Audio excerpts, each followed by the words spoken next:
week, called the PSTP Pathways Week, Your Future in Focus. All week during these evenings, we will be featuring specialty-specific conversations with PSTP residency program directors. Tonight's session is the first of this series and features an overview of from ERAS as well as program director representatives from Radiation Oncology and Neurosurgery. So before we dive into presentations from our panelists today, I want to toss it to them for some quick intros and also thank them for graciously joining us tonight despite their busy schedules. So if you could please say your name, which institution you're representing, and your specialty, if applicable, that would be great. So we're going to start with Dr. Jonas. Hi, everybody. I'm Blythe Jonas, and I'm one of the directors of engagement on the ERAS team. So I'm here today to talk to you a little bit about ERAS. As you could see from my introduction, I'm a PhD and not an MD, so I do not have a medical specialty. But prior to working at the AAMC, I actually worked at a medical school in student affairs for almost 10 years. So I have a lot of experience to share with you all, and I'm excited to talk to you all today. Thanks. Thank you for that. Our next panelist is Dr. Shiao. Yes, hi, good evening, everyone. My name is Stephen Shiao, and I'm a professor of radiation oncology at Cedars-Sinai Medical Center in Los Angeles. I'm the division director for radiation biology, so we're kind of intimately involved in sort of running the basic science research of our department. So thank you for having me, and I look forward to hopefully meeting some of you. Great. And last but not least, we have Dr. Kumar. Hi, everyone. I'm Kevin Kumar. I'm a pediatric neurosurgeon at UT Austin, Dell Children's Hospital. I also lead a basic science lab focused on pediatric neuro-oncology. Excited to be here. Great. And my name is Rohini Gwyn. I'll be your moderator tonight. I am also an MD PhD student, and helping me tonight behind the scenes is Monica Rasmussen, who is handling the chat and logistics, as well as Brianna Bramer, who is live tweeting highlights from these conversations today. Just a quick housekeeping note, if you need to step away at any point, don't worry, the session is being recorded and will be made available after on APSA's YouTube page. And we're going to start with a brief presentation from Dr. Jonas first. And if Dr. Kumar and Dr. Shiao also would like to share more about their specialties and tracks, at that time we'll shift to their presentations and segments. And finally, we'll close with a breakout room session where you can connect one-on-one and ask questions about the different specialties or how to use ERAS as well. So with that, I'll turn it over to Dr. Jonas. One moment while I can share my slides here with everybody. Sure, I can get that.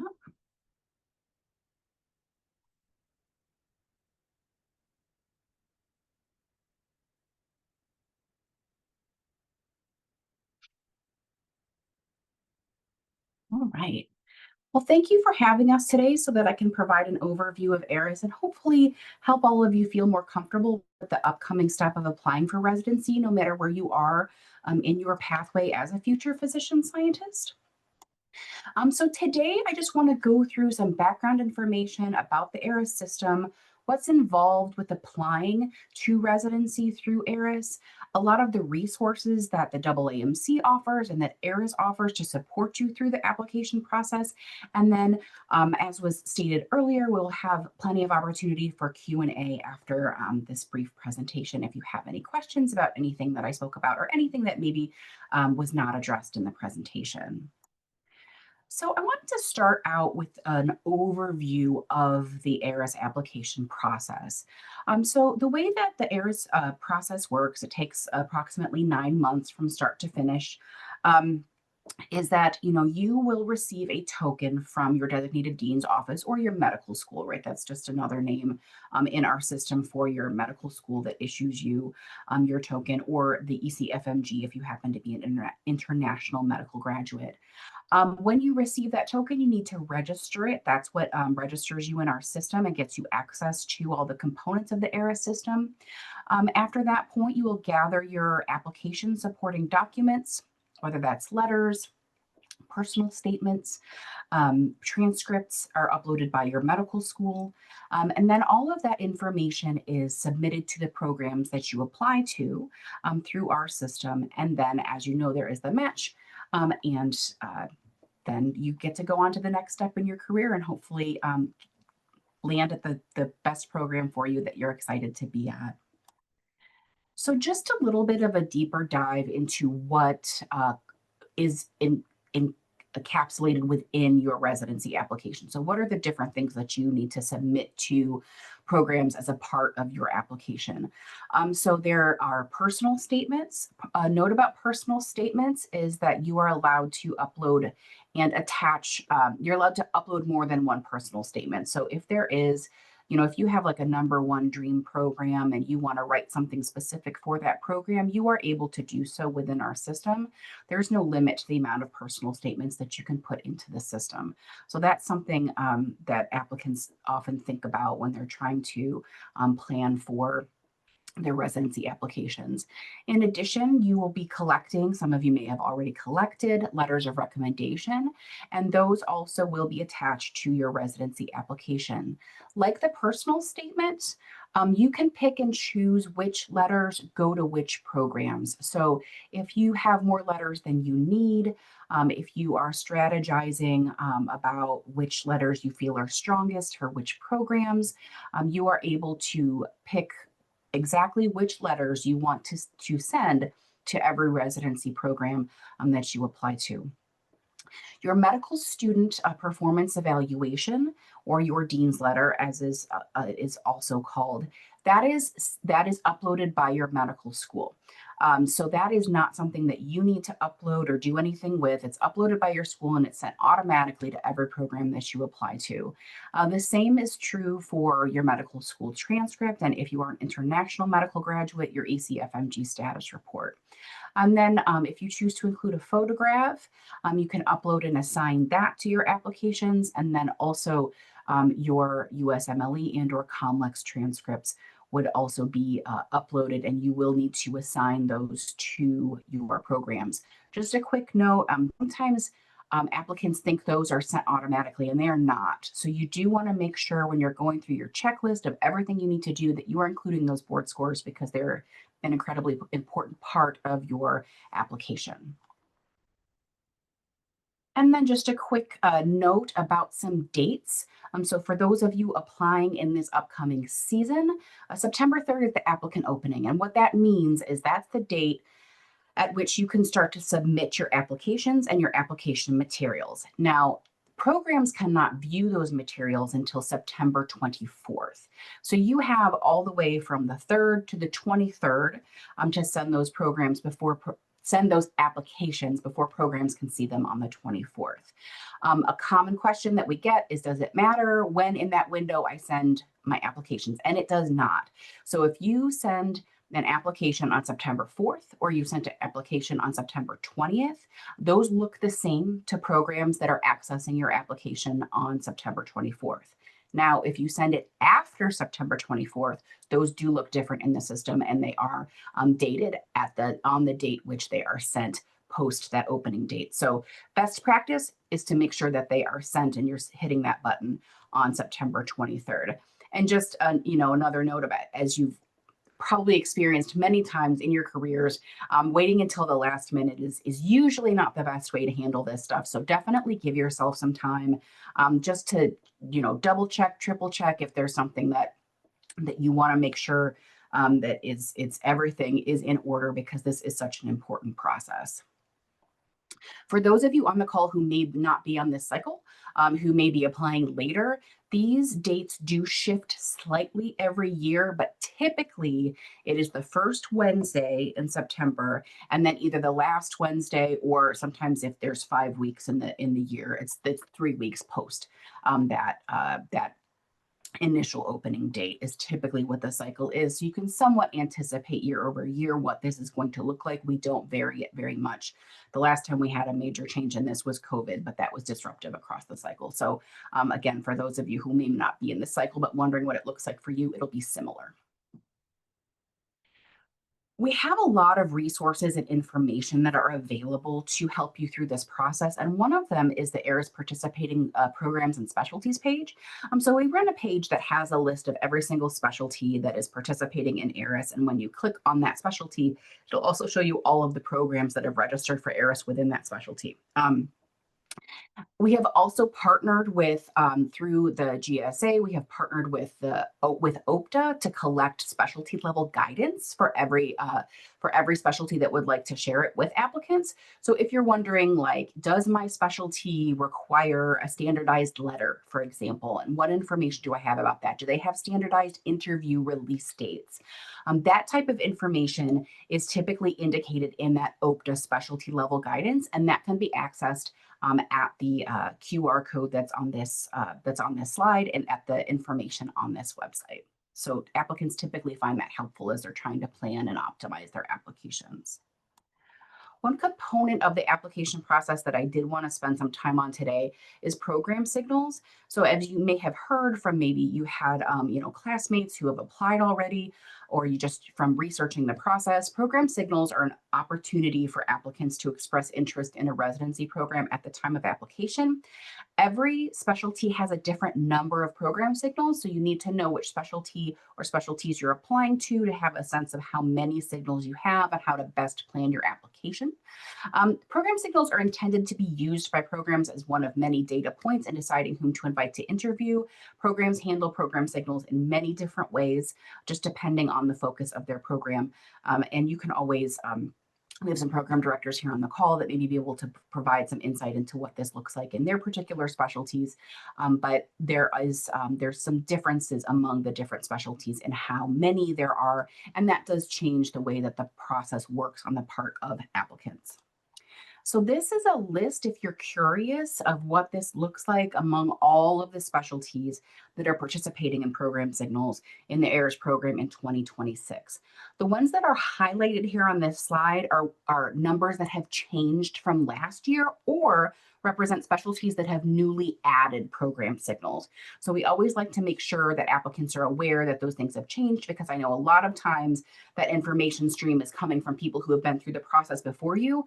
But please do keep in mind that sometimes specialties change their number of program signals. So you do want to check what the information is for the current year that you are applying.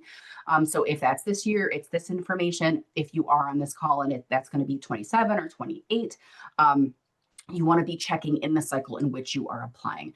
So some changes to note, diagnostic radiology and interventional radiology last year shared signals, but this year have decided to split and each have their own number of signals. So you'll see those are highlighted there. Then also we added internal medicine and medical genetics as a new specialty using signals. Triple board psychiatry has added program signals, and PM&R and PM&R has increased the number of signals, and plastic surgery has returned to ERAS and has gone with 20 signals for this cycle. Just a few facts and figures about program signals, things to be aware of as you're planning your application process. You do not have to send all your signals at once. When you have access to ERAS, when you have your token, there's a portion of the website called Saved Programs. And in that part of the website, you are able to attach signals to programs, but it's not binding until you send your application. So it's kind of a little sandbox you can use to edit your number of signals, see how many, see if it looks right to you, change them as needed throughout the process. Now, once you send an application with a signal attached, no changes can be made. That information has been submitted to programs. It cannot be modified, deleted, changed in any way. So you do want to make sure, my apologies, I didn't realize there was animation on that slide. You do want to make sure that those are set to go before you send your applications. Additionally, you can use the View All Signals tool in the My ERAS application to track your signals. It'll give you a summary of how many signals you have attached and to where, so you can see them at any time. Signals are not a part of the SOAP process, so if you happen to find yourself in SOAP, hopefully you won't, but if you do, signals are not sent during that process. And again, signals cannot be sent after you applied to a program. So that's both ways. Either you applied and a signal was there, it cannot be removed, or you applied to a program and you forgot to attach a signal, it's too late. you have to attach that signal at the time that you apply. The only difference is if you have not applied to every program and you still have some signals left and you apply, in batches, and you have like 3 signals that you didn't use based on the number that the specialty provided, you can add them at that point. And this is just a slide going over, again, as you probably know, that, those, after you submit your applications, they're reviewed by programs who conduct interviews, and then there is the match. Just a quick note, sometimes there is some confusion. ERAS is a different entity than the NRMP match. So if you have questions specifically about the match or match policies, you want to make sure to send those to the NRMP, because that is the best entity to answer those questions. And then I want to go over some AAMC resources that may be of interest to you as you prepare for your applications. The first is Residency Explorer. So we have added, the AAMC has added a lot of information to the Residency Explorer system. This is open to anybody who would like to look at it. You don't have to be ready to apply to look at this system. If you are, wherever you are in your medical school career, if you're curious, you want to look at this stuff, it is available to you to look at. So this is co-sponsored by 9 different national organizations, and we are able to collate this data to provide transparent, verified data to applicants about the programs where they're applying. And one thing that you all may be very interested in is that Residency Explorer allows you to filter programs based on different characteristics. And one of those characteristics is a research track. So if you are interested in continuing research in your residency program, as many of you may be, you are able to look by specialty and then filter by that track to see which programs are going to offer the type of educational experience that you're looking for in residency. Additionally, there's going to be information there about board scores, about percentage of folks that are interviewed who are within the state or outside the state, who have signaled or not signaled. So there's so many different types of information that you can glean from this system. It's an excellent resource for you to use. And additionally, we have web pages, a user guide, an FAQ on our website, as well as an application checklist, just to make sure that you have everything ready to go for your application. So if you have any additional questions or you want to take a deeper dive about any of this, you can you can go to the links on this slide, and I'm happy to also share these slides after the event so you can access all of these resources. Every webinar that we give lots of webinars all the time with all of this information. We always record them, so you can access them later at any time if you were not able to join it live. So the 3 webinars on this list, the first 3 have happened in the past, but they're recorded and you are able to view them at any time. So if you have questions about research or navigating your residency application, a deeper dive into program signals and those types of questions. And then we are hosting a live Q&A session for applicants on September 4th. If you didn't get what you needed from this session today and you want some more information, that will be available to you at that time. Additionally, we conducted 12 different specialty spotlights over the summer. And this is where we partnered with specialties across the spectrum of student interest to allow applicants to hear directly from advisors and program directors in that specialty about how they evaluate applications, what they're looking for, what's special about that specialty. So if the specialty you are interested in is listed here, there is a recording that you can view with some additional information that is specific to the specialty you may be applying for. These are great resources. We get a lot of very positive feedback from them because it really allows applicants to get more information about the specific field that they would like to enter. And then just one note before I close out my portion of the presentation, if you're looking for additional information, we have a newsletter. We also have some statistics and preliminary data for those of you who'd like to dig into that type of information. We have a lot of reports on our website about program signals and geographic preferences, applicant counts, applicant numbers. If that type of data is interesting to you, please feel free to take a look at those resources on that website. And if you need assistance at any time during the application process, we are always available via phone, or we have a contact form if you need any assistance with your application. And that is the end of my prepared presentation. So I will go ahead and hand it over to the next person for theirs.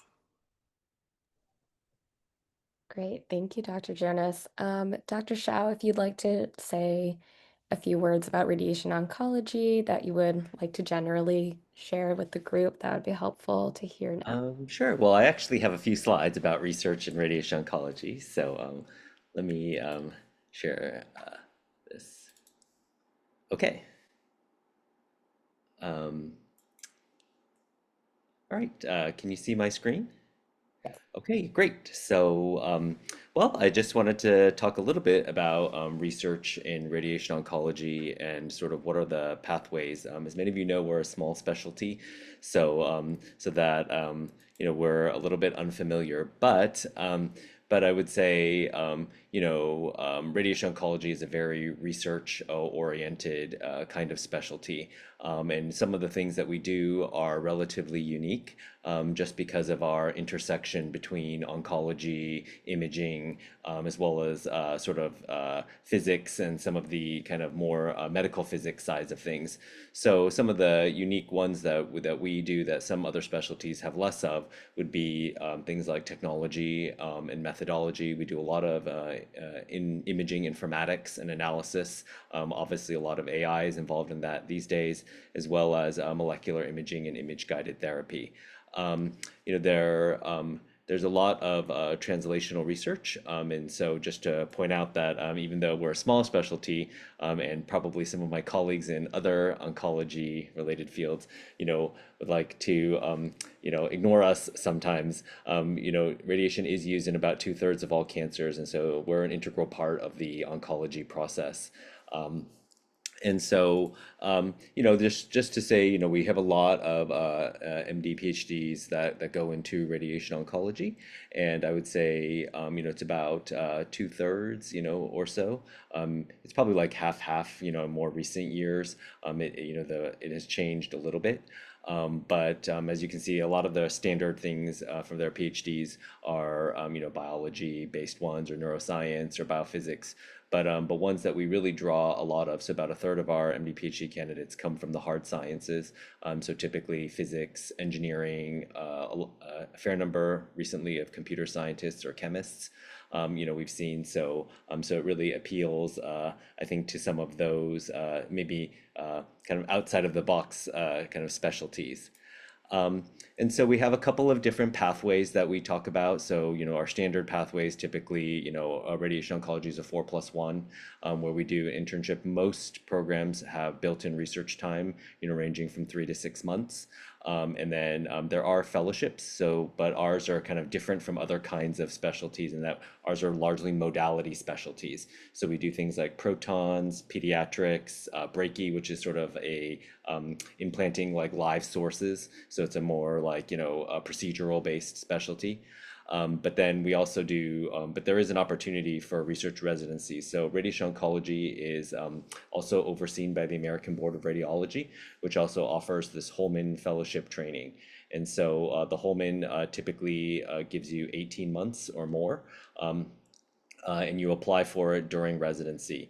A lot of programs would, ours included, would like to know upfront if you're interested in that, because I think it helps, I think, us plan for coverage and things like that. And so we're quite, but we're always really excited when we have someone who thinks they might be interested. It does also require you having an accelerated clinical timeline. So I think it really, it's good to know that a little bit upfront.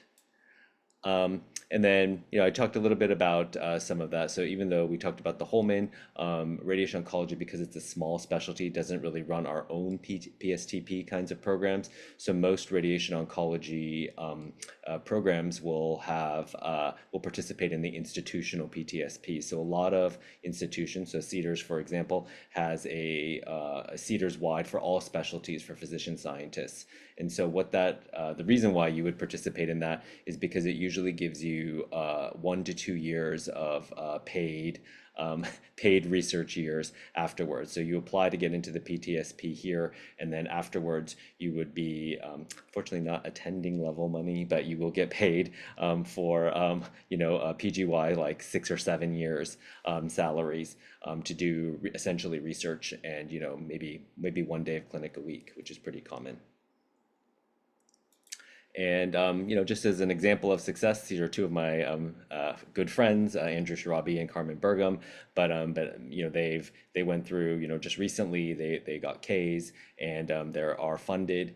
And again, about 10 to 15% of 10 to 15 residents per year. As you said, we're a small specialty, but that's about 10 to 15% of our total number, end up pursuing careers in laboratory-based research. But it's still very academic, so almost, the remaining 30 or 40%, so up to half of us still do careers in clinical research. So they're actively publishing and participate in sort of academic kind of clinical-based trials or translational research.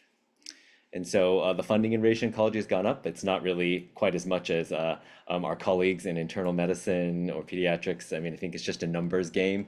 But we don't have I don't have a per capita amount, but it's certainly the amount of funding has gone up. It has been a very difficult time this last year, as many of you know. So we're still trying to figure out what that means. But at least up until then, radiation oncology has been doing quite well in the funding cycles. So that's it for me. And I look forward to, if you have any more questions, we can talk out in the breakout session. Thanks, Dr. Shiao.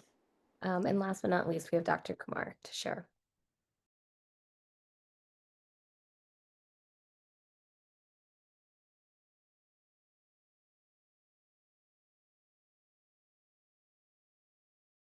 Apologies, it's asking me to quit and reopen. Just 1 second.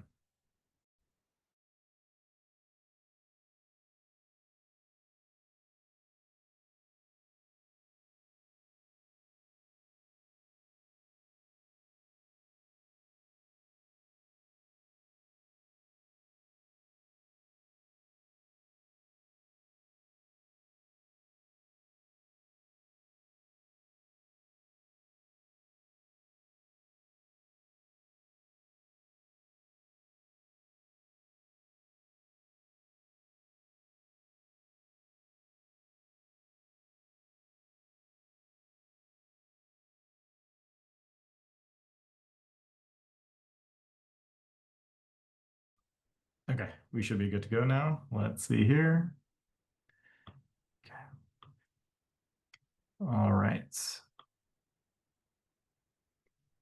Okay. Can everyone see this PowerPoint? Yes. Okay.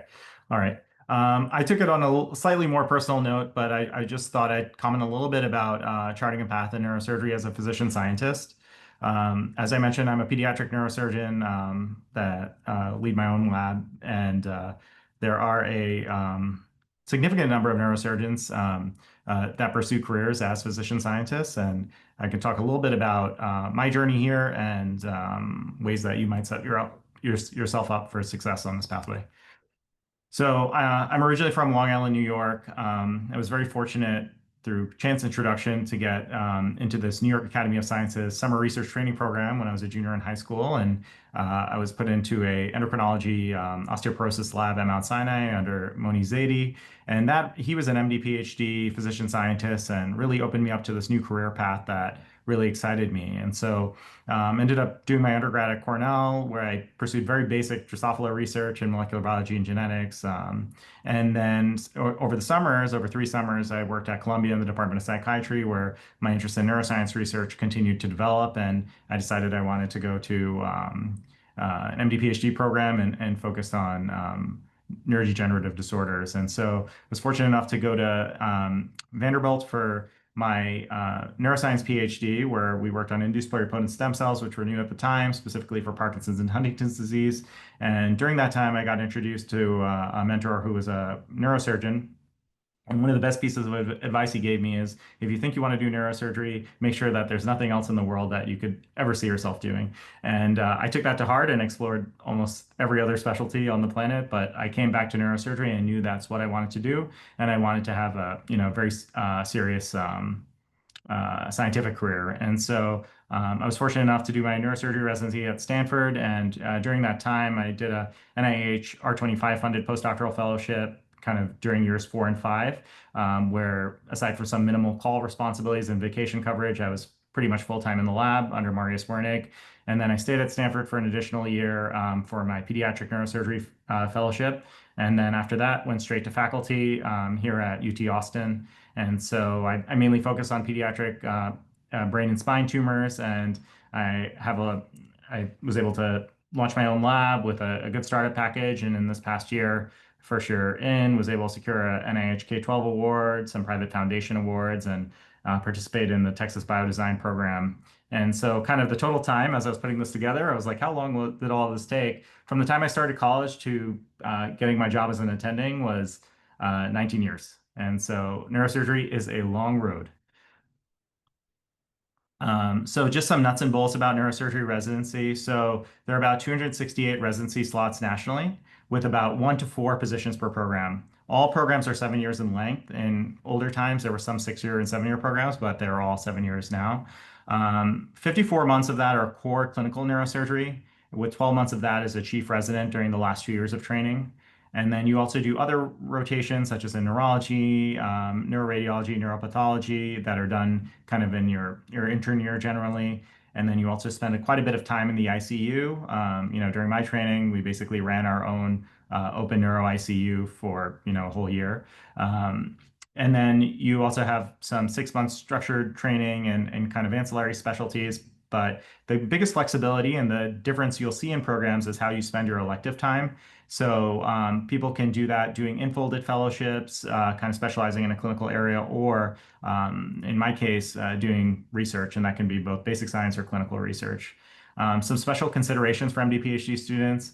I would pay careful attention to the program size and call burden. Programs with fewer residents are going to have less people in the call pool. And so if that's the case, you just want to make sure that you have appropriate APP support, so PAs and NPs that can kind of share some of the workload of a junior resident so that you still have your time for your academic pursuits. You also want to be at a place that has sufficient surgical volume, especially if you're going to be taking time away for research. You want to make sure that your clinical training is intense and good, and you're going to feel comfortable as a graduating resident. And protected time for research. So all programs have 1 year protected for research at minimum, but you'll see tremendous variation, some with 18 months, in my case, 2 years. And then there's differing amounts of research support. So we had an NIH R25. That was a great program, almost like an internal application process and with a lot of mentorship support throughout your training. There's also the NSTP and Neurosurgery Research Education Foundation.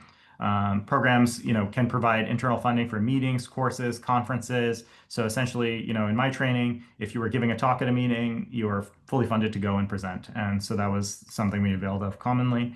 And then some programs will even fund a lab tech so to keep your work moving while you're on the clinical service.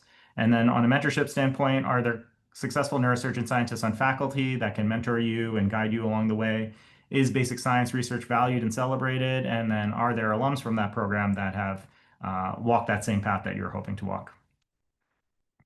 So I would just like to comment that neurosurgery is a research-heavy specialty. I think sometimes the surgical specialties get stereotyped of not having sufficient time for research, but 1 in 5 practicing neurosurgeons are MD PhD, and about over 8% of the current residents are. And then even the non-MSTP applicants can have very high numbers of basic clinical and other research publications. It's very common for students to take 5 or more years, even the straight MD students, where they obtain independent funding and stay engaged. So this competition pool at the top research-heavy programs is stiff.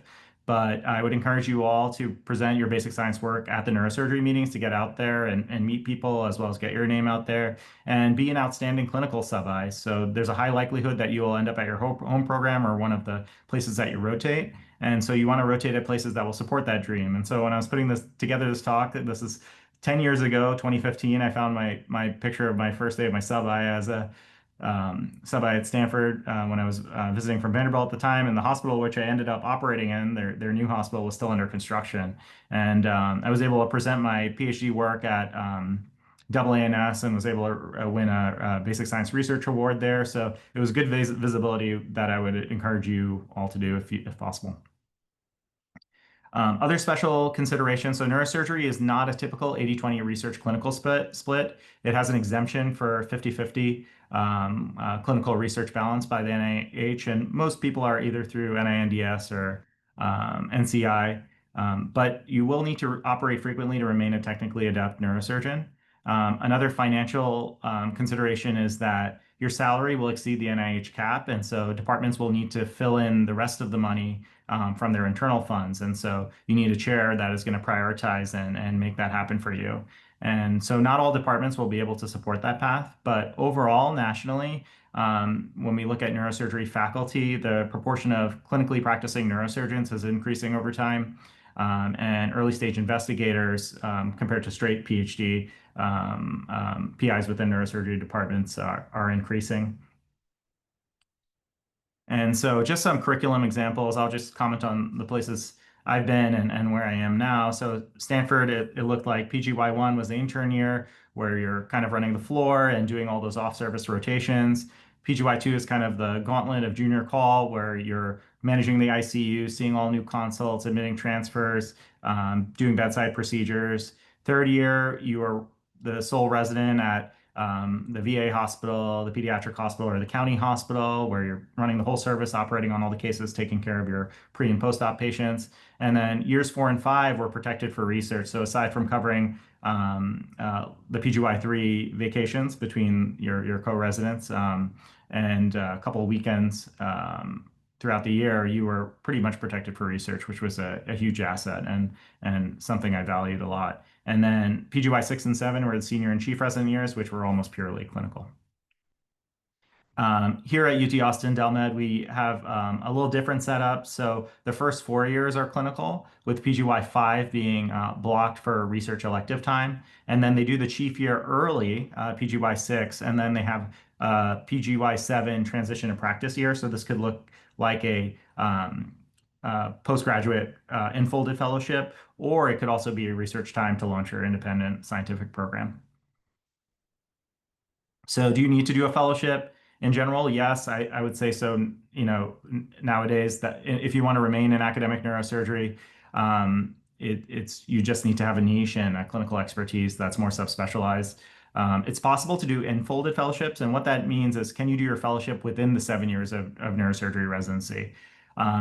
Almost all of them are possible, with the exception of pediatric neurosurgery, which must be a post-residency fellowship. So I had to go back into the match, so your SF match, and for the pediatric neurosurgery fellowship. But all the others are more informally scheduled, so you can do things from open vascular, endovascular, epilepsy, functional, neurocritical care, peripheral nerve, peds, which I mentioned, cyberknife radiosurgery or stereotactic radiosurgery.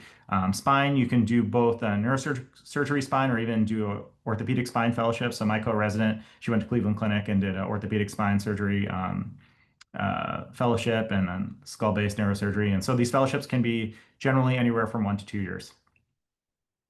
So in conclusion, can you be a neurosurgeon scientist? Yes. However, you will need to seek out a supportive environment to set you up for success. So I would select your sub-Is carefully and prioritize your research time in residency and your faculty position search. Happy to take questions in the breakout sessions. Here's my email address. Reach out anytime. Thanks.